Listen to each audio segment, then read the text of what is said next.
Kenin Kateashan, ¿cómo están hoy?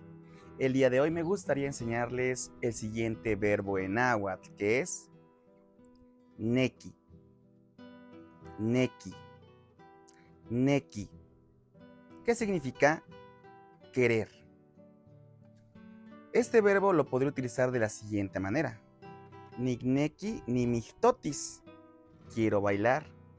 Nigneki ni tlacuas, quiero comer. Nigneki ni nejnemis, quiero caminar.